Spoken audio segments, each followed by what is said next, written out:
Hi, and welcome to HUR at Home Lifestyle, brought to you by the DC Lottery.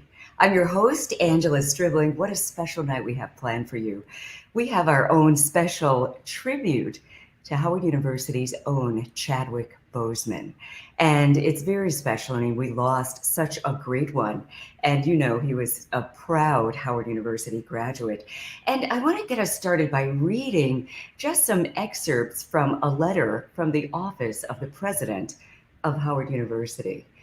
Dear Howard University community, it is with profound sadness that we mourn the loss of alumnus Chadwick Boseman, who passed away last night after a long private battle with colon cancer. Boseman was a man of grace and humility, a deep thinker who had a deep passion for writing and uplifting his people, a staunch supporter of social justice. He did not shy away from using his voice in service to those without one. We now know he was in a fight for his life, yet continued creating magic for all of us without missing a beat. He lived a full life by the magnitude of his example. And I'm just paraphrasing. Although he was only 43, Boseman leaves to us a remarkable body of work, portraying Black men of honor, purpose, and dignity. Jackie Robinson, Thurgood Marshall, and James Brown. This young man's incredible talent will forever be immortalized in the performances and through his own personal journey from student to superhero. The characters he portrayed will be celebrated, but his greatest gift to us was himself. Rest in power, Chadwick. Excellence in truth and service. Wayne A.I. Frederick, MD, MBA, president of Howard University. Wow, that's a beautiful letter. And we have some people on the show tonight who were very close to Chadwick Boseman and certainly shaped his career. Let's start off by the distinguished Professor Vera Katz. Let's bring her on first. Hello and welcome. Thank you, Angela. I'm so happy that you're here. And let's bring on our other guests. Denise Saunders Thompson, you know, she was 17 years at Howard University and served as professor of the Theater Arts Administrative Program and producing artistic director and manager of Cramton Auditorium. Denise Saunders Thompson, welcome. Thank you for having me. And Professor Katz, you were at Howard University 32 years, if I'm not mistaken. 32 years. Gosh, that is amazing. I saw a lot of changes come and go. President. Yes. Oh, you've got some stories, I'm sure. Yes. You know, there's a young lady who came on my radar when she was on American Idol. And, you know, I don't vote for a lot of these reality shows, but I voted for her. And please welcome, she was very close to Chadwick Boseman, I believe, one of his best friends. Let's bring on Frenchie Davis. Oh, thank you so much for having me. I don't know if I was one of his best friends, but I knew him well in school. Oh, there were a lot of students who were really close with him and who maintained that closeness, classmates like Greg and, you know, people. Oh, you know all the friends. Yeah. I love it. So, you know, I want to ask Professor Katz, first of all, when I told people that you all were going to be on with us tonight, so many actors that I didn't even know they were actors. For instance, where I live, there's a 24-hour concierge, and the person who's on, you know, works the day shift is one of your students. And she said she's going to be here tonight. Her name is Erica. I'm forgetting her last name, but she's going to be on here, and I'm sure she's going to have comments. And so it's such an honor. I mean, you know, everyone knows you, and, you know, it runs the gamut, all the great actors that you've turned out, you know, Taraji P. Henson, the list goes on and on. Speaking of Chadwick Boseman, what kind of student was he?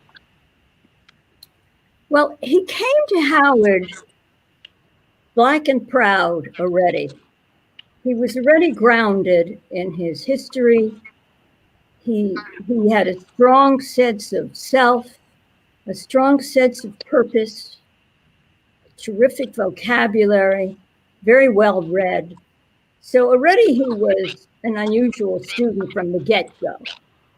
In fact, he taught me a lot. Oh, Can I tell you a little short story about that? Please do. Well, one day he came to class. He said, Professor Katz, we can't have class today. And I said, well, why is that? And he said, well, we're going to get justice today. And I said, really, tell me about it, because I didn't know what he was talking about. And he said, we're going to get the verdict on the OJ case. Mm-hmm. This was the first verdict, the first OJ case. And he said, and it's a long time coming that we get justice, so we can't have class. We're going out to the quad, and we're going to wait for the verdict. I love that. And I said, oh, well, okay, we won't have class today. He was right. And then he turned to me and he said, would you like to join us? And I did. I love that. Now, see, Professor Katz, when I said that he was always charming and y'all said that he wasn't, this is what I mean. He's probably the only student in the world who could convince you to not have class. Exactly. Nobody else. And the thing about him, as we have seen in his career later on, by many other actors who have spoken about him in interviews, is he was strongly grounded. He knew who he was, yet he was inclusive. Yeah. Always. He wasn't angry. He was inclusive and warm to anybody who gave him something. And when he asked me to join, I was very moved, very moved. And of course, I went out in the quad as everybody was yelling. And thank goodness the verdict was the good one, the first verdict. Mm-hmm. Oh, that's awesome. Ms. Thompson, I understand that you got some pretty good stories. I'm sure you do, with all the time that you spent with him. What are some of your fondest memories? Well, first and foremost, he's Chad. He's Chad to me. I know his given name is Chadwick, but he's Chad to me. Chad was just what everything Vera said. He was a young, bright, Black man, and he knew it. Mm-hmm. He came to the university knowing who he was, what he stood for, and he wasn't going to let anybody stop him. Mm-hmm. He was very curious. He wanted to know and learn more. But at the same time, he was also challenging. He was challenging because he was so strong-headed and he did know and wanted to know more. I was coming to Howard University as a young professor, and it was amazing for me to come back and have, Vera Katz, now my colleague. And and as the Theater Arts Administration coordinator, and then also the producer for Ira Aldrich Theater, I was really dealing with Chad and a lot of the students, like Frenchie as well, on the business side of the performing arts. And so my relationship was always about business show. And that was another aspect of him that he really wanted to understand and control, definitely his image and the material and the work that he produced. That was something that was very clear from the beginning when he came to campus. For a young student to be that self-aware. I mean, usually people come to school and they're just trying to figure it out, and very vulnerable and kind of over here, over there. It sounds like he came in knowing, he was focused. Yes, he was. He was very focused. The work that was produced, and I mean, Vera, in your classes, I know the directing classes were just really amazing, because the work that came out of the classes that we produced on the stages in the theater arts department, particularly his work, were just deep. They were deep. There were lots of language and just amazing. I remember you, Denise, being the manager for the production I directed about Ida B. Wells. Yeah. and Chadwick was in it. In fact, the playwright Michonne Boston posted on Facebook a picture of Chadwick in the play. And Chadwick, this may have been prophetic. It's odd how life goes. But Chadwick played Thomas Moss, a true character, a true person, who was lynched because he had a successful grocery. And some people didn't take kindly on that. And so he was a very good friend of Ida B. Wells. And that's what got Ida B. Wells into... Uh-oh. Uh-oh. Oh, I think she froze there for a moment. Oh, goodness. You know, that's the only downside. It'll come. There she's back. All right. And that's what got Ida B. Wells into her life work, which is against lynching. And so Chadwick played that character because he was always interested in doing noble, heroic Black men. Mm-hmm. Yeah. You're getting, you guys are getting love from the comments. Professor Katz, the concierge I was telling you about, Erica Ford, just says hello. Yes, very nice, very nice. Yeah. You know, I was thinking about this conversation that we're going to have today, and I'm sure there's so many stories that you all have about Chadwick, or Chad, as you call him. If there is one story that stands out the most for any of you, whoever wants to answer first, to share with us, what would that be? Would it be the story about O.J. Simpson, or also, I understand, did he disrupt Charter Day? Tell me that. Chad shut down the A building, but I have. Oh my God. Yeah, Chad shut down. Like, there's actually a picture that I found in like an old picture from the hilltop with where Chad and President Swigert. Yep, and he was face to face with the president of the university at the time, and like was not backing down at all. On the podium. Yeah. Charter Day. So what happened? Okay, so the program starts. He just walks up and takes over, or describe to us the scene. Grabs the mic. The mic. away from the president of the university who's speaking.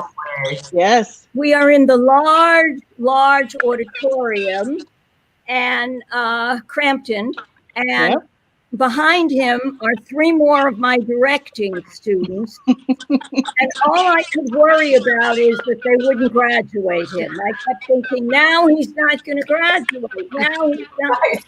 But he had a mission. The mission was that he wanted to get the president to reopen the College of Fine Arts. Fine Arts. Yep. And we all had a petition on that. And all of us, all the students, all the faculty was very angry that that had been chosen to do, to incorporate the College of Fine Arts. Angela, the only College of Fine Arts that was in the any of the HBCUs that dealt with the Black experience in the arts. And they were going to merge it. They did merge it, didn't they, Denise? Yes. They merged it into the College of Liberal Arts. Yeah. And Chadwick was incensed. And so he grabbed the mic and said, "Don't shut the College of Fine Arts down." They lifted him up bodily and took him out of the auditorium. But one of the last things he did was ensure that they bring back the College of Fine Arts. Isn't that happening now? Are they still working on it? They're still. So the tea on that is Go ahead. Well, the tea on that is that this year, the College of Fine Arts was supposed to be reinstated. However, due to COVID-19 and budget cuts at the university, it has been delayed. My understanding is the delay is 2021 or maybe 2022. Okay. But we've got to still push. Yeah, we've got to still push for the reinstatement of our college. we do. We do. And I'll be done with Yes. my master's in history by then, and then I can come teach theater history. Okay. Love it. There you go. And Frenchie, we haven't heard your stories. Anthony says they should rename it in his honor. That would be a good idea. I've heard Yeah. that. We've heard that. And I think I agree. Yeah. But I have So tell us about, I want to hear your stories. And when did you first meet Chad? I met Chad my first day of school. I met Chad when I walked over to the College of Fine Arts and decided, you know what, I don't think I just want to sit in the recording studio and sing. I think I want to do musical theater. I think I'm going to audition for the musical. And everybody warned me, like, okay, girl, Professor Mike Malone, you better be able to sing. Don't walk up in there wrong. Like a Simon Cowell. Yes. And I walked in there, and Chad and Suzette and Greg and Ikea and just the whole crew, they were sitting in the lobby and they welcomed me so warmly. That's what I remember the most. Like, being like the weird, because this crazy color in my hair, I've been doing this since high school. Being the weird girl, the weird Black girl, I finally met other Black people who were my kind of weird. Like, it was kind of weird. Creative. Yeah, it was the first time that I had like interacted with people who made me feel like, dang, I fit in somewhere. Okay. And like Chad and all of them sat outside of the room. They listened to my singing audition. They were cheering for me and hugged me really tight when I walked out of the room. And he was like, you, okay, yes. Like he was just always encouraging. Beautiful. And always, and just to piggyback on what Professor Katz and Professor Saunders said, he was always intentional about how he wanted to use his art and how he wanted to uplift Black men in his art. One of my most memorable Chad stories is when, I think it was his first job, and it was on a soap opera. And I remember we were all excited, like, Chad, oh my God, Chad's on a soap opera. Like, okay, this is exciting. And Chad ended up presenting the idea to the writers, that they write in the story that the character he was playing changed his life around for the better. And instead of being this thug kid that they originally wrote the character as, that he would change his life for the better. And the producers and the writers were committed to their vision of Black men and didn't take his suggestion, and Chad quit. Wow. And I remember people in school with us thinking, like, what are you doing? This is your first big job. Like, you're just going to walk away from an opportunity like that. And a lot of people didn't get it, but I got it. And I always respected him for that. And look what God did with his work. Yeah. Look at what he was able to accomplish after that. And if anybody takes anything from hearing that story, it's like, you have to, and Chad even said it, when you're trying to figure out what your next step is going to be, it's better that you find purpose than anything else. Perfect. And he was intentional about living that way. And his life was such an example of that. That seems to be the running thread through his life, because he shared a similar story with a different scenario in his commencement speech. And how he would walk away if it wasn't in alignment with where he saw his career and his people. It wasn't worth it to him. That is so commendable.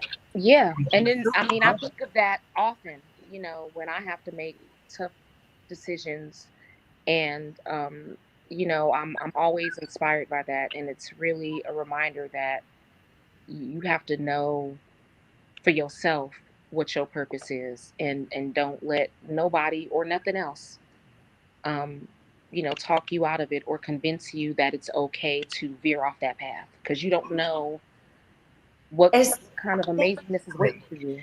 Especially the thing that pains me so much is that he was a directing major. Yeah. I know. And I was the directing advisor, and he directed 3 shows while he was in school that he had written. Hieroglyphics Graffiti was one. you can gather from the name what that was about. And he was going to tell stories that have not yet been told about the Black experience. And we had a conversation about that once, and I said, well, I hope you're not going to be doing druggies on 14th Street and hookers, because that's not what we should be doing. And he said, oh, Professor Katz, that's not what I'm about. That's not what I'm about. And so he was in a position now, because in order to direct films, you have to be in a position to have connections. He was in a position with his connections from his terrific character portrayals to do the work that needs to be done. Yes. And now he's gone. We didn't even scratch the surface of his brilliance. Yeah. That was the most heartbreaking part of all of it. Like, we didn't even scratch the surface of how brilliant that man was. It seems, I mean, it's as if he was, I guess he did what he was supposed to do in this lifetime. But is it me, or am I the only one who, whenever I hear about Hamilton, I think about that play that Chad wrote at school, A Rhyme Deferred? Oh, A Rhyme Deferred. Chad wrote this play, Chad wrote this brilliant piece called A Rhyme Deferred. All of the dialogue was in hip hop rapping form. It was Hamilton. Wow. It was Hamilton before Hamilton. Oh my goodness. And the story was about this MC who had gotten commercial success, and he lost his mojo. So he stole his brother MC's rhyme book, and the Orishas took his voice as a punishment. It was one of the most brilliant things I've ever seen. Wow. That was one of the first student productions I produced. It was. Brilliant? And every time people rant and rave about Hamilton, I think about Chad's piece. Does anybody have the script? I do. I do. Where Professor Katz is going with this. Professor Katz. Well, this goes back to the founding of Hip Hop Theater Junction. So when we talk about hip hop theater, it was founded on the campus of Howard University with this group of students. Yeah. And I actually helped them found that nonprofit organization and wrote their paperwork to get their 501c3 while they were students on campus at Howard. And that play toured. It was sold out. It ran weeks at the university, and then they were able to tour that piece. And that was the start of hip hop theater right on our campus by that amazing group of students: Camilla Forbes, Gregory Reed, Chad Boseman, Glenn Gordon, who's now in Sangu. Who else was Suzette? There was a whole group of them that just took that play and really started the legacy of hip hop theater right on our campus. Bring that back. Will we see that again? Well, Camilla is the director over at the Apollo Theater now. Well, you know what Camilla will be doing? She's going to direct Between Two Worlds. Amazing. Coates' book, which is into a film, Tanashi Coates. She's going to direct that film. And she was my directing student. Wow. I love this. I mean, it's all just so incredible. And Professor Katz, when I just, think about the roster of successful students that you taught, Felicia Rashad being one of them, and tell us the story about how, I don't know exactly how it went, where Felicia called Denzel to help Chad. For BADA, for British Academy of Dramatic Arts. Yeah, that's Well, I brought Felicia. I wanted to commend Denise, because if anybody could get any money in that department, it was always Denise who somehow raised the money for something. And so that's awesome. I had a series, and Denise was helpful in getting me money to do that series. And the series was to invite guests back who would come from Howard to give back to the students. So I invited Felicia. That's how she met Chadwick. She was not an acting teacher at the university. That's one of those confusing things that are in the papers, right, Denise? Yes, yeah. She was a guest artist, and she was an amazing guest artist. Oh, she was amazing. And that's how she met Chadwick, because he was one of the students performing. And then afterwards, the students cloistered around her and, tried to elicit from her a way to get to the British Academy of Royal Dramatic Arts at the Oxford University. I think it was, what was it, Denise, a 6 or an 8 week program? I think it's 6 to 8 weeks. It is that long. Right. Yeah. And so that's how that came about. And then Felicia in turn contacted Denzel. Yeah. And Mr. Washington has recently said that he really didn't even know Chadwick, but he knew that if Felicia said they needed the money, he'd raise it. So he, along with some other people, raised the money. So that's how that happened, by her coming as a guest artist and giving of her time for free. And so that was a wonderful thing. You never know how these things are going to work. And that was it's true. I mean, that's... And Denzel, I guess, gave the money for Chadwick to be able to go to Oxford. Well, he and some other people. Yeah. It's so strange how those Howard connections make things happen. Felicia's sister, Debbie Allen, she's the reason I graduated. And is that right? Yeah, because the Allen Scholarship. Yeah, and the Allen Scholarship. Because my career started when I was still a student, so I went back years later to finish. And I was living in Los Angeles at the time that I decided I wanted to go back and finish. And I had like all of these dance classes that I needed to take. There was no way to do it online. And somehow we figured it out. Sandra Fortune Green, God bless her, in the dance department, they worked it out with Debbie. I was able to take all of my dance classes at Debbie Allen Dance Academy, and Howard gave me the credit. And that's how I graduated. Oh my goodness, I didn't know that. Yes. If it wasn't for her. And she did not go easy on me either. Like, it was Dr. Johnson level 100. It burned, it hurt. I lost 15 pounds. It was real. I'm starting to think of that TV show from a long time ago, Fame. Wow. Here's a story about Debbie. Oh, God. Oh, God. Felicia is the elder sister. Yes. And I didn't say older, I said elder. Elder sisters have to be careful about that.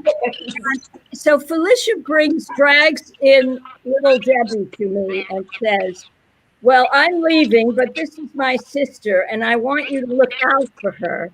And please be hard on her. Be hard on her because she can sometimes fool around. And Debbie said, oh, stop it, Felicia. And so that was my meeting with Debbie. Then on, Debbie was always out in the quad teaching moves to the the young lady who ooh-la-las. The football lady. Yes, the ooh-la-las. Ooh-la-la dancers. Yes. Always doing ooh-la-la dancers now. And I was always going out and saying, Miss Allen, you are missing class again. Would you get yourself into the class? And she was saying, oh, girl, I got to do this. Girl, I got to do this. Then she comes to me and says, I think I want to be a directing major, because she was, of course, by that time, a consummate choreographer for someone so young. She had studied in Mexico, in dance, etc. And so she said, I think I want to be a directing student. And I thought, oh, Lord, can I really deal with her? She's so fine. She's so fine. Well, she was my directing student. And I must tell you that her project, which I never forgot, was called the Snow Black and the Bodacious Dwarfs. What? Oh, that's funny. That is so Debbie. That's Debbie Allen style. That is for Debbie. The dwarves, get this, the dwarves would stand up on a thing. They'd stand up on it and they do a signature dance. One of them had an apple hat and one of them had gold chain. And she choreographed different ones for each, for Snoopy and this. And Snow Black is standing there. And you got to remember, this is 1970 something. Oh, wow. Snow Black is standing there looking in a mirror saying, am I black enough? Am I black enough? Oh. I said, she's a director. She's definitely. She's an amazing director. Done a lot. Creativity, the daring, the creativity. Yeah. Yeah. At that point. That's the legacy of the College of Fine Arts at Howard University. Yes. There you go. Yes. I love, you know what? People are smiling and let's see, Coka-Lani. So great to have Professor Katz on. She was in the School of C and unfortunately didn't get the opportunity to take your class, but she was well aware of your impact. Everyone knows of you, everyone. And I just, I was in the right place at the right time. I was fortunate. I consider it a wonderful honor to have taught at an HBCU. Wonderful honor. That's beautiful. And you've definitely turned out some great talents. So something was definitely working. It was all working. Professor Katz, Professor Thompson, Frenchie Davis, thank you all for being with us tonight. Now, I know you've got that beautiful golden voice. I told you I voted for you when you were on American Idol. I voted for you. So, I just wanted to ask you, if you don't feel up to it, I understand. But if you do, I'd love it if you would just grace us with a song. I'll give a snippet of something because I don't want to disturb my neighbors. And it's Alice. Oh, they'd love it. Your neighbors will be blessed. I'll sing what I sang for the memorial that we did for him over at the College of Fine Arts. Okay, don't judge me. You'll sound beautiful. Thank you. How I got over, how did I make it over? My soul looks back and wonder how I made it over. How I got over, coming on over all these years. My soul looks back and wonder how I made it over. That's all I got. My voice. Thank you so much. That was beautiful. That touched me right in my heart. Oh, thank you. Thank you for that. Wow. She should have won. Oh, thank you for listen, in my mind, she did.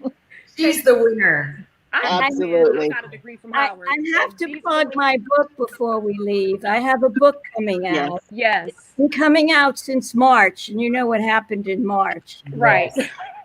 And I have an interview with Good Morning America if the book ever comes out. But it's a book about my experiences at Howard, but mostly it's a book about technique. So it's called A Cat's Walk. And the second title is A Toolbox of Techniques for Actors and Directors. And it's been about 10 years in the making. Mm-hmm. And the second half of the book has a lot of statements, not only about me, but about their techniques from people like Taraji, Anthony Anderson, Isaiah Washington, and Wendy Raquel Robinson, etc. And so it's chock full of tips. Because there's really never been a book, Angela, never been a book for actors of color. There are many acting books, but there's no book for actors of color. And you taught the best. And so you taught the best. Definitely taught the best. And I was going to ask you, I know you're at Duke Ellington now, right? Yes. Are you still teaching, people who are out of school want to study with you? I do teach privately. I'm teaching on Zoom. And all they have to do is go onto Zoom and look my name up. I'm on Facebook also, you know. Okay, good. What is interesting about teaching at Duke Ellington is I have a few students who are Latino, and that's very exciting to me because I didn't get that opportunity at Howard. You know, it wasn't happening then. And so that's interesting. They're bringing me Latino material. And so I'm learning, you know, enlarging my lexicon. Good. Yeah. And so that's exciting. And I have some very, very talented African-American students there too, who graduated, some talented people. Are you on social media for people who want to connect with you? What is the best? My manager has a Facebook profile. My manager is doing my Facebook. Okay, so that's a good way to get in touch. But Vera, you are on Instagram. She is on Instagram. Vera J. Katz. Yes. Don't be shy, Professor I Katz. tagged you on Facebook. I tagged you today on Instagram. Without Denise, I don't know what I would have done without Denise. I know. Professor Thompson, what about you? What is the best way for people to get in touch with you? I'm on Facebook, Instagram, and on Twitter.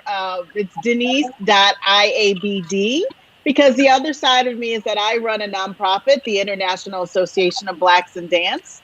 And we're right up the road in Silver Spring, Maryland. And I'm very much involved still in the dance world, but also in the theater world as well. But I'm on Facebook, Denise Saunders Thompson, and then Denise.iabd is my handle. I love it. And Frenchie? I'm at Frenchie Davis on Instagram and Facebook. Oh, that's easy. Frenchie Davis on all platforms. Yeah. And, I would love to stay in touch with all three of you ladies, and I really appreciate you taking the time. I love these stories. Before you go, I want to bring on Coka-Lani and Tony Woods. We're going to do something really special. And Coka-Lani, I know you've been watching this. This has been pretty good, right? It's been amazing. And I'm looking at everyone chatting. They said it's just wonderful to hear the stories. And like I said, you know, I just now, you know, I was in the School C and I always had cool friends in the School of Fine Arts. And I'm looking down, I'm like, damn, did I miss out? But no, it's wonderful. It's wonderful. You know, you guys are right by the Blackburn Center. So I always saw the energy and felt everything on the yard. So I already know exactly. So to hear it, you know, it's just awesome. It's just awesome to hear. So it was really great. And I thank you guys for being a part and sharing in this tribute. It was beautiful. It really was. Thank you. Well, thank you, ladies. We'll definitely stay in touch with you. Thanks so much you. for sharing your stories. This was amazing. I love you guys, Professor Saunders, Yes. Professor Katz. Talk to you. Wow. Coka-Lani, hi, lady. Hello. You look beautiful as always. So do you, as always. And I see you brought a special friend with you. Hi, Tony. Hey, how you doing? I'm Long doing time no see. I know. Gosh, it's been a long time. Yeah, Tony, Back in you the did an day. interview with Angela a while ago. A long time. You interviewed me after I won a contest, and it was me and another guy named Joe Recca, who passed away about he passed away about 4 years ago. He's a comedian. Oh. And it was the club right there at 14th and H. It was underground. It's a subway I now. remember it was a contest, and there were all these different comedians, and Yeah, it there was were comedians and singers. yeah, I do remember that. Thanks for remembering me. That's pretty awesome.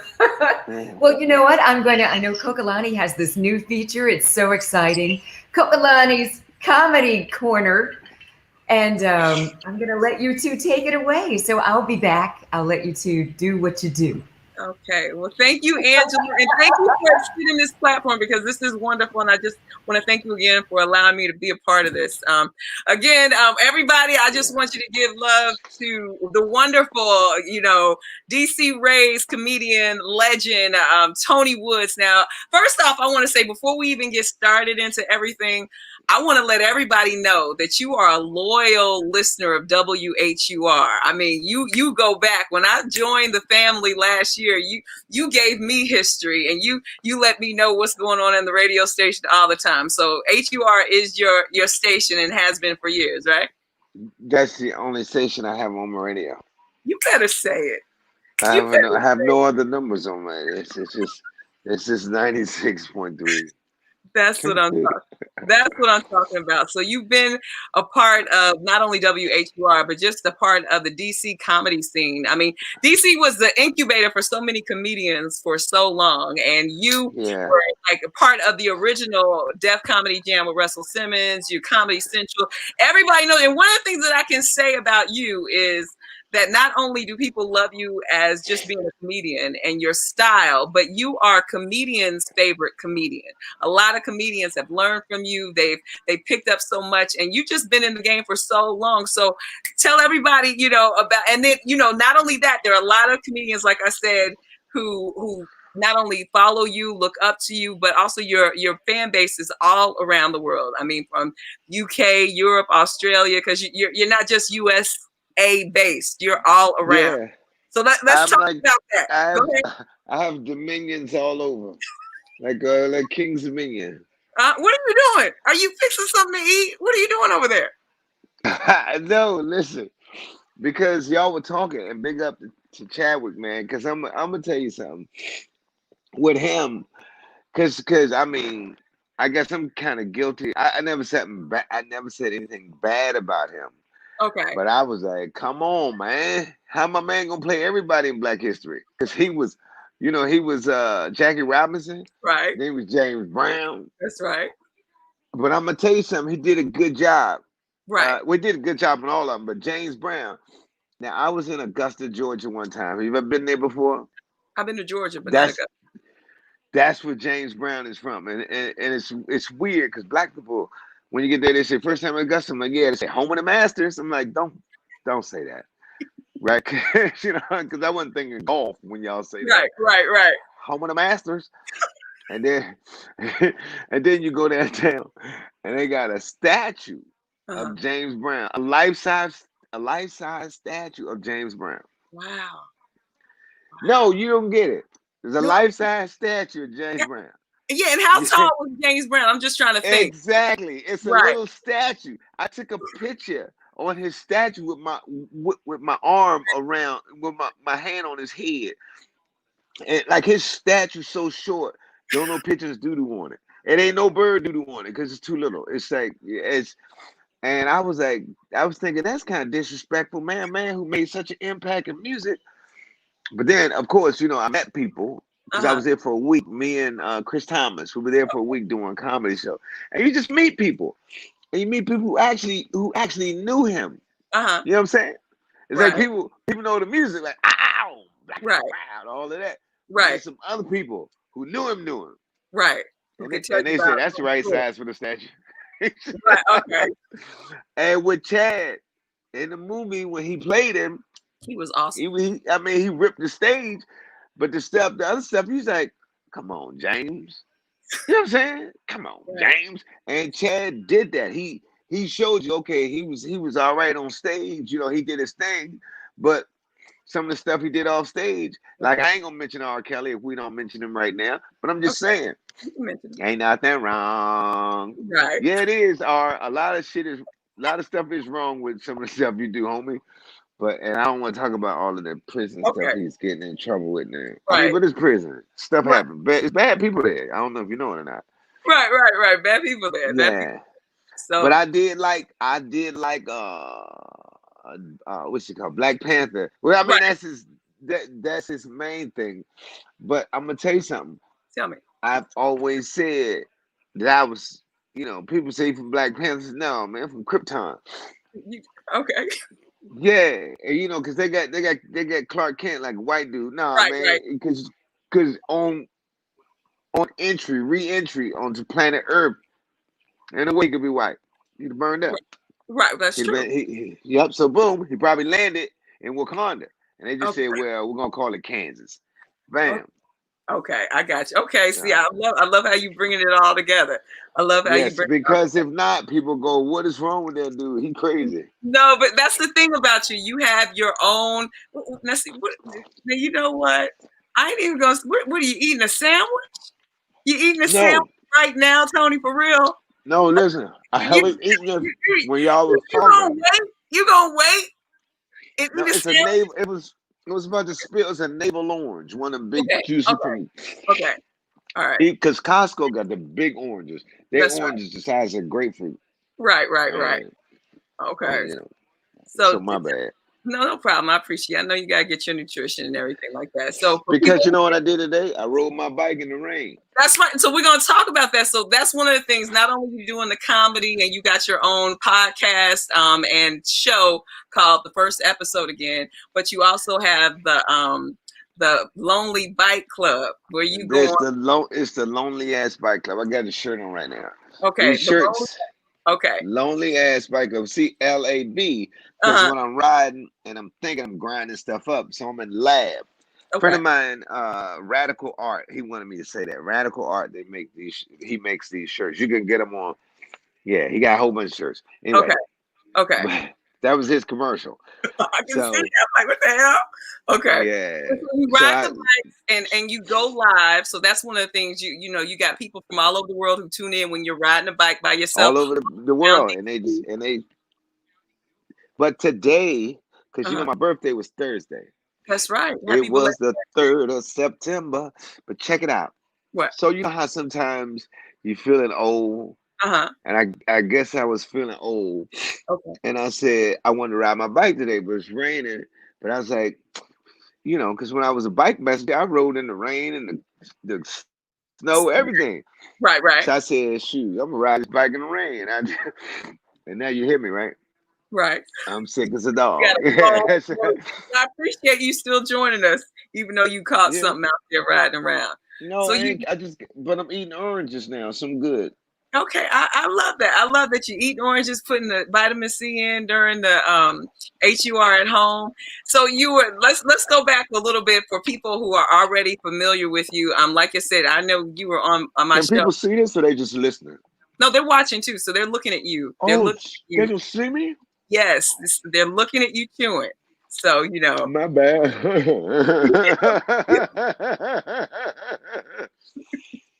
So anyway, no, because I would have put I would have sat over there so you could see the books behind me. Because people always do that until they look like they read them. You ain't read them books. But people get so they can show you their library. But let me they want to have that. Plus, we're doing this on my phone. Okay. Oh yeah. Okay. Because my iPad didn't. Yeah. And I don't have Wi-Fi.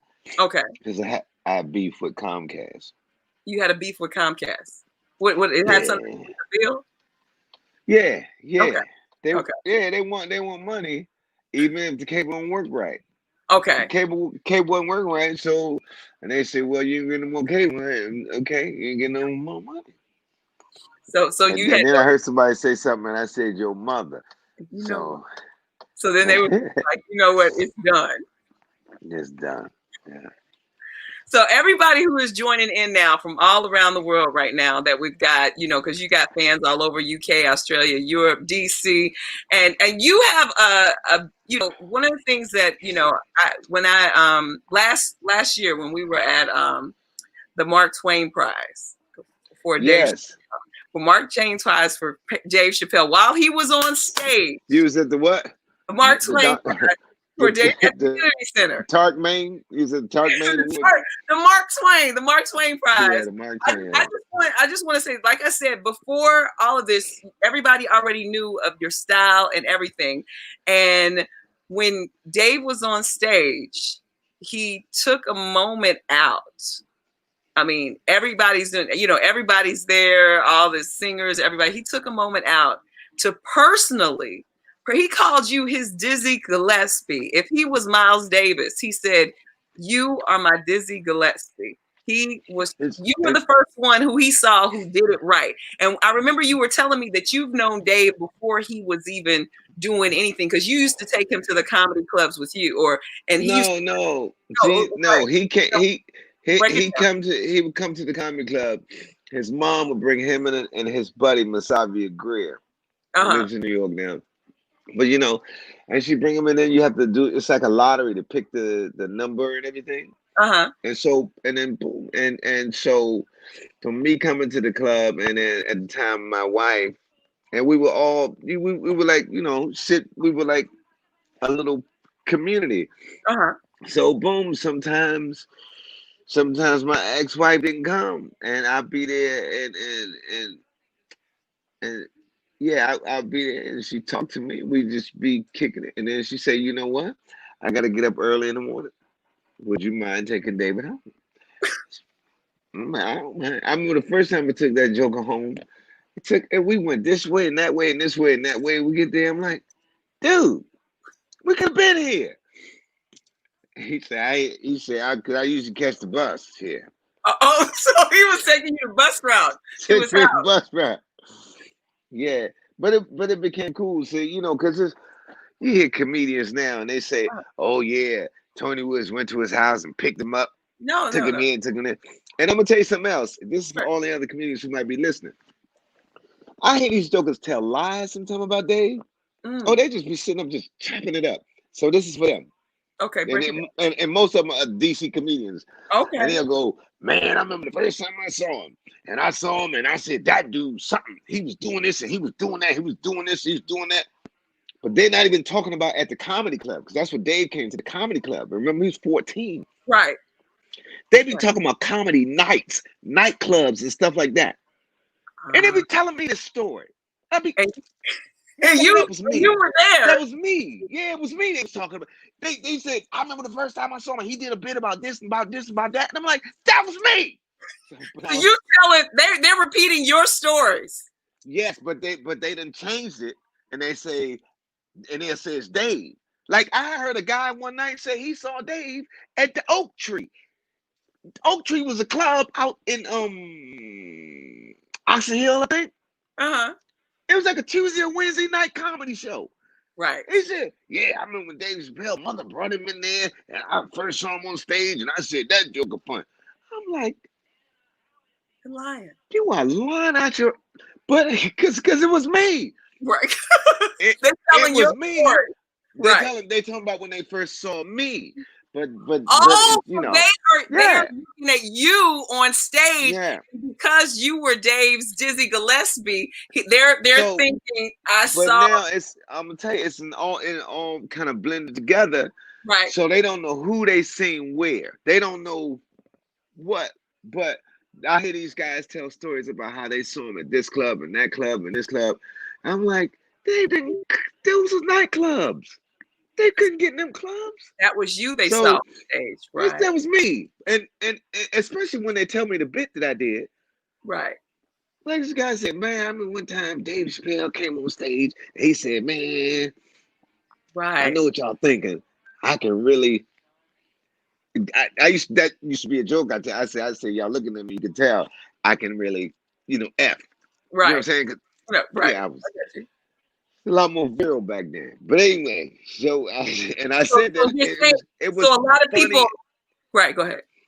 It was funny and shocking at the same time. It was brash, it was like when Eddie was young. It was brash. Like, look at me, right? Look at me, look. Right. Yeah. So I was, and then I heard somebody tell me that they remember when Dave did that, and it was you. Really.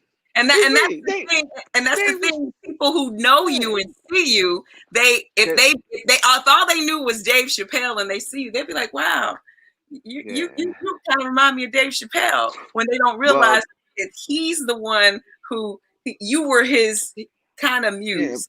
Yeah, but it's with other people. I don't mind. I'm talking about the comedians from this area who sit around and chop it up and tell lies about hanging out with, and at that time when I was doing that joke, Dave was 14. He was skinny and wiry. Right. Yeah, so, I was 24. I was a bike messenger. I was a man about town. Boom. I was, you know what I'm saying? I was him. Yeah, and so that used to be something. My ex-wife didn't like that joke, but it was funny. Right. So you did that. So how did you feel? I mean, and you went to the military. So I went to the military. I was there. You left a lot of people from the DC area that you were out, because DC was an incubator. I mean, it was. You were at the beginning of all that. So before Martin, there's a whole bunch of test tube babies from here. So you got a lot of test tube babies. When when I first started, it was Andy Evans. Andy Evans, I call him the Godfather. And Andy Evans, and then was Greg Poole. Speaking of Howard University, Greg Poole, he graduated from Howard's what do you call it when you act? Oh, School of Fine Art. Boom. Okay. Yeah, him and Robin Montague. Right. Who else went over there? I think Buddy Lewis went there. Buddy Lewis is a comedian, but he lives out in LA now. Him and Craig Frazier. Okay. But when I first started, like me and Martin Lawrence and this other guy up here, we were like the new guys. We were like the new little guys coming up, but those guys were like seasoned. And rest in power, Fat Doctor. Today is his birthday. Okay. It is a matter of fact. And what was the question? No, I was just saying that DC was an incubator for a lot of comedians. Yes, you went into the service, and when you came back, all the people who were like in that incubator with you, they all like were walking and stuff. Well, okay. Some guys are professionals, some guys weren't. Some guys were really good amateurs, some guys were mediocre professionals. And let me see. I was in the military out on active duty. When I got off active duty is when I started to do comedy. But the whole time I was in the reserves. And I was like into my thing doing comedy. And I was in Birmingham, Alabama. And that lady said, Tony, you got an emergency. I'm calling the office. And I'm like, okay. And I went on stage, did 20 minutes, probably 30. And then came up, because I was the guy in the middle. I wasn't a headliner. So only supposed to do 20 minutes in the middle. But anyway, I came and she said that the phone is still there. And I picked up the phone. And I regret this to this day. I said, hello, instead of just going. And listening. I should have just listened. And I said, hello. He go, Petty Officer Woods. I'm like, let me go get him. And he said, hey, Woods, man, I know that's you. I'm like, oh, shit. And then, yeah, because I was on the road. I had another week. I was going, and the last stop was going to be Key West, Florida. I was balling. I was having a good time. So until they actually contact you, you don't have to go. But I had to go. And I was, so I went to the Gulf War, and I was gone for like a year. And then when I came back, man, everybody, like all of a sudden guys like Teddy Carpenter and Warren Hutchinson and Dave had moved, and just like boom, they was like to talk about town. And I went on stage and it wasn't working. Ouch. But anyway, me and Fat Doctor went on the road for like a weekend until I got my legs back. Okay. What was that? What else I was saying? But yeah, but it was something about working here. Because DC is a very bougie black town. You know that, right? Okay. It's a very bougie black town. And even though we may be rough and tough and gangster and all that, but we are very bougie, very, very bougie town. And I remember, so after I get my legs back, I go down to Atlanta. And then that's the first time I meet Steve Harvey, and who else? Steve Harvey, a guy named T.K. Kirkland. Right. Another guy named Terry Tuff. Joe Torre was there. Right. And man, they was on stage and the things they were saying. Cause see, in DC, especially the black comedians went on stage with handcuffs on. We went on stage like Hannibal Lecter. Right. You can't say this, you can't say that, you can't say this, you can't say that, you can't do this, can't do that. Boom. So they would say stuff like doo-doo jokes ain't funny. Meanwhile, you watching Eddie Murphy on Delirious going, right. You know, yeah, you're like, okay, doo-doo jokes ain't funny, right? Or fart jokes ain't funny, or stuff like that. And cursing ain't funny and stuff, stuff like that. We curse, but not to like when we got down there, man. And I seen them guys, I was like, whoa. Right. I was like, look at, but so now, because a lot of them guys can't work the rooms, they can't do the rooms that like, say like me and Dave and Tommy Davis and all of us can do. They can't do this, but we can do that. We're bilingual. Right. You know what I'm saying? Bilingual. I like that. Bilingual. We're bilingual from being, from being from DC. You know, 'cause when I wrote an article in Source magazine one time, and I said the rule in comedy seems like if if uh if you're a black comedian and you can't rock it in a white crowd, you're not really a comedian, right? But if you make a black crowd laugh, okay, well, you should be able to. You're black, right? Right? Okay. Now, but if you're a white comedian and you don't make a black crowd laugh, they didn't get it. They weren't on your level, right? But yeah, but if you're a white comedian who can make a white and black audience laugh, you are a comedy genius. But if you're a black comedian who can make a white and black audience laugh, hey, well, yeah, you should be able to. Okay. Yeah. Where I don't get my genius, I don't get my little genius. You Man. got a Come genius. on, You should son. be able to do that as a comedian, right? I even made them. I made the real white people laugh. I was all over the United Kingdom, Real white people, and Sweden. Yeah, you know, the real ones, the pilgrims and all them jokers. You know, I was all up in Norway and all of that stuff. That's right. That's right. Yeah, these watered down white people Right. over here. These just like us. They just say we Kool-Aid. Even the black people and the white people over here, we all Kool-Aid. You know what I'm saying? The black people over there, you know, all of them, they juice. Look at us. Look at our color. Look at that. That's right. That's we Kool-Aid. They juice. And so it's the same with the white people over here. But we're trying to get the president to understand it's a melting pot. Mm-hmm. The Americans is a whole big twist of colors. You know what I'm saying? You know, and I don't know who these you talk about Democrats like they're from another planet. Who is the Democrats? You know what I'm saying? They bleed just like the So everybody, you know, his butt stink. Okay, so let me ask you this. So with everything going down, like I said, how do you feel about everything going on with the COVID? You've still been doing shows and stuff like that recently. You've been traveling and doing stuff. So I know you shouldn't be doing it, but you know. Shorty, listen. When it first happened, I was like, they said, you know, only essential workers can go out. So I'm like, well, I'm gonna work for Grub Hub. So you know what I'm saying? I couldn't just sit up in here because look at me now. I'm watching Me TV. I'm watching Hogan's Heroes. Okay. Right now. So I tell you, I had that falling out with cable people. Right. Yeah, so it ain't but so many movies you can get out of Redbox. Redbox? Redbox, the thing is 7-Eleven. The Redbox where you get the DVDs. You don't have Netflix or something on your phone? No, you don't want to watch movies on your telephone. But I'm just saying. So, yeah, I Netflix on the phone, but not Netflix. There's no Netflix on TV. We got big screen TV. Okay, I got you. So Netflix, but we got the what's it called? It's the hopper, the dish. Okay, the dish. Okay. Yeah. So if it rains in Bethesda, it cuts off over here. It cuts off. Yeah. And it messes up what your was we car. talking about? We was talking about something I forgot. Well, you got some people. We got some people checking in from Dubai, and they say hello. So a big hello. Yeah. I've been to Dubai. I hung out in a place called Muscat. With how do you explain it?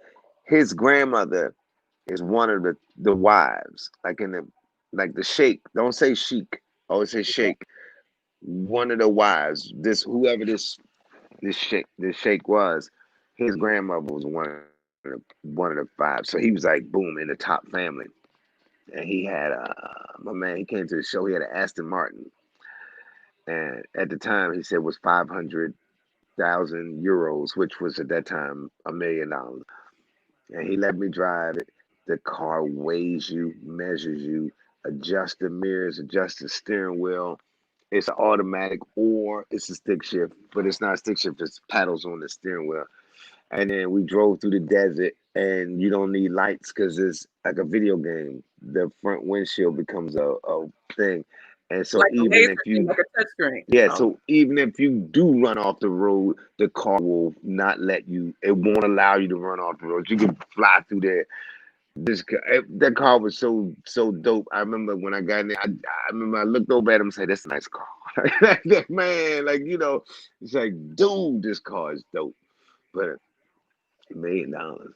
But anyway, so I've been all over the UAE, like Dubai, Muscat, Abu Dhabi, yeah, all them places. Your following is worldwide. It's not just like you said. You're a comedic genius, although they don't say it. No, I ain't got no followers in Russia.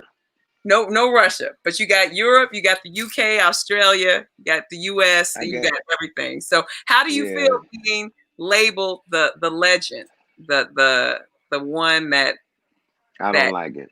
You don't. Why don't you like it? Because why? No, I don't like it. I don't feel like a. No, I'm just another employee. Okay. At the at the firm. You know what I'm saying? Some guys is way up in the firm. Some guys is some guys. I just the guy who been here and be on every floor talking to people. So everybody. I be on every floor. Go, hey, what's up? How you doing today, Coka-Lani? Hey, Tony, what's up right now? You know, like in a government building or something. I just be on every floor. Mm-hmm. Like some people can be in it, can work in that same building for 10 years. You never see them until it's a fire drill. Right. So what I mean is, it's guys out here who make a lot of money, but you never see them, and they real funny. But they always work on the road, or they might be on a cruise ship or something like that. Right. Or they might be some guys who lucked up. They think they lucked up, and they got a job in on radio or writing on a TV show or something like that. And you hear their material all the time. You don't never see them. You don't never see them. But they getting it. But they rolling. They got the Tesla. Go, man. Right. So it doesn't matter. Like I tell a lot of people, it doesn't matter. And a lot of people think if you're not on TV, if you're not doing something, you're not. No, but there are a lot of successful comedians who have so many different avenues and things that they're doing. Yeah. Everybody always think it's the chump in the front. A lot of times it'll be a lot of Macs in the back. And it's a lot of guys who made their own way. Like in every city you go to, it's gonna be a sheriff. It's gonna be a guy who book all the shows. Whenever you hear the concerts come to town, he's the one who opens up for the concerts. And because a lot of guys, especially black comedians, man, you go in there, they won't let you in this club and that club. So they made their own way, or either they go on the road. I mean, look at like with me, I'm not a regular in the improvs and all them other clubs like that.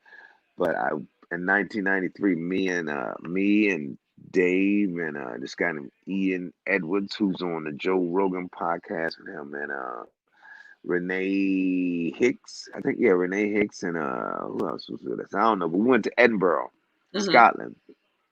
It's a comedy festival that lasts a whole month. It is absurd because listen, people rent out their flats, their apartments, or whatever, to total strangers from all over the world, and they rent them out. I mean, you sit on their furniture, you sleep in their bed, you eat out, you watch their TV, you do all of that stuff. You have parties in their house, right? You just clean it up, and you pay because they go on vacation. That's cool. I'm like, I don't think this could happen in America, right? But as a matter of fact, Dave has been having shows this whole summer, so that's the closest thing to a comedy festival. Because they have them. They have the Kilkenny one in Ireland. They have the one in Melbourne, Australia, Sydney, Australia, Perth, Australia, Adelaide, Australia, and they have a big one in South Africa every year. I mean, it'd be comedians from all over the world. It'd be a select few from America. It'd be a select few white guys from America, and then a very select few of black ones. And from hey, you guys. And then, hey, Angela, how you doing? We're just company. Oh, yes. And so yes. Well, thank you so much. Guys, we're running out of time. There was everything that's going on. I didn't want to be on y'all show anyway. Let everybody know how they can follow and get all the information. I don't want these people following me, man. What? Oh, he just left. No, where is he at? Wait, where, Tony? Yeah. Oh, there you Did you go. cut it off? Listen, I we've thought she cut it off. we've run out of I was time. So we okay. just I want was to give joking. your information real quick. How can people follow you? And your podcast I is the Lonely Bike Club. okay. I have two podcasts called the Lonely Ass Bike Club, and another one called it's called First Episode Again with Tony Woods. It was created by a guy named Ernie Dozier. That's the guy who found Diggable Planets. Okay. That Okay. guy. And they can just And find then the podcast. yeah, just look up Tony Woods. Just Google me and some of that stuff. I'm on Facebook, Instagram. I never check Twitter. Twitter. Okay. So they What can tweet? just I find never you, checked Tony that. You Woods. might run into somebody with orange hair on Twitter. Okay. Nobody wants that. Yeah, Thank you because guys that's so usually the much for devil. just bringing us so much entertainment Well, tonight. This thank was you. fun. Thank you. Tony, great seeing And you again. Coka-Lani, it's always great seeing you. Make sure everybody checks out my girl every Saturday. Tell them when you're on, Coka-Lani. I'm on 12 to 4 on 12 to 5 on Saturdays, and I do the 4 p.m. face-offs. So if you want to hear your favorite artists go up against each other and you want to give your feedback on who you think should win, definitely listen, chime in, and and you can follow me at Coka-Lani, There you go. Cokalani on Instagram. Perfect. Thank you, guys. Thank you so much. thank you. Have a great night. But rest in power, Chad. Oh, that was so much fun. Thank you so much for joining us tonight. HUR at Home Lifestyle. This was a nice long one. I especially loved the memories of Chadwick Boseman. And I have a feeling those ladies could have told us many more stories. So you're just going to have to follow them on social media if you want to contact them directly. Don't forget, go to WHUR.com. You can get all the information, all the lineups of what we're doing on HUR at Home. And tomorrow night, if I'm not mistaken, my radio brother, Easy Street, is going to talk to Rare Essence. So make sure you don't miss that. And that's happening right here, 9 o'clock on this very same platform. However you're watching tonight, make sure you're here tomorrow night at 9 o'clock. And always listen to your favorite radio station, 96.3 WHUR. I'm Angela Stribling. Good night.